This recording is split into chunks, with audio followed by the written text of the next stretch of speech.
என் பேரு தான் கவின். என்ன ஆர்டிபிஷியல் இன்டெலிஜென்ஸ் மூலமா கொண்டு வந்திருக்காங்க. நியூஸ்ல என்ன பத்தி தான் பேசுறாங்க. நான் ஒரு பொண்ணை லவ் பண்ணேன். நாங்க ஸ்கூல்ல இருந்தே ஃப்ரெண்ட்ஸ். அப்புறமா 2 பேருமே லவ் பண்ணி கல்யாணம் பண்ண போற ஸ்டேஜ்ல எனக்கு இப்படி நடந்துருச்சு. காலேஜ்ல நான் கோல்டு மெடல் வாங்கியிருக்கேன். இப்போ டிசிஎஸ்ல வேலை பார்த்துட்டு வரேன். மாசம் 1 லட்சம் வர சம்பாதிங்க.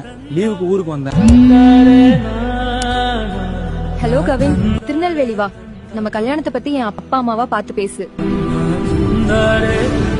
என் தம்பி உன்னை நேர்ல கூட்டிட்டு போயிடுவான். இங்க பாரு, என் அக்கா பின்னாடி வரக்கூடாது. இனி நமக்கு செட் ஆகாது. நீ வேற சமூகம், நாங்க வேற சமூகம். மனுஷன் பிறக்கும் போது மனுஷனாதான் பிறக்கான்.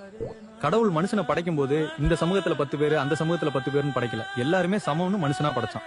நான் நல்லா படிச்சிருக்கேன், கைய நிறைய சம்பாதிக்கேன். நான் அவளை நல்லா பாத்துப்பேன். என்னை நம்பி பொண்ணு கொடுங்க. அதுக்கு தான் தனியா வந்திருக்கேன். டேய், எவ்வளவு தைரியம் உனக்கு? ப்ளீஸ்.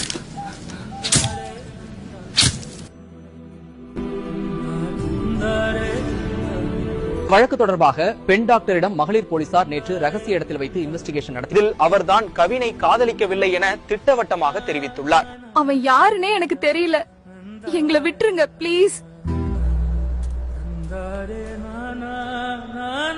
சுபாஷினி, யாராவது சொல்லி பிரஷர்னால சொல்றியா இல்ல நீயா சொல்றியா தெரியல. இருந்தாலும் பரவாயில்ல. எல்லாரும் நல்லா இருங்க. Very sorry. அம்மா, அப்பா, தம்பி ரொம்ப ஆசையா திருநெல்வேலிக்கு போன அன்னைக்கு எனக்கு தான் இந்த மாதிரி ஆகிட்டு. இனிமே யாருக்கும் இந்த மாதிரி நடக்க கூடாது. இனி உங்க கையில தான் இருக்கு. மிஸ் யூ அம்மா, அப்பா, தம்பி. ஃப்ரெண்ட்ஸ், கவலைப்படாதீங்க.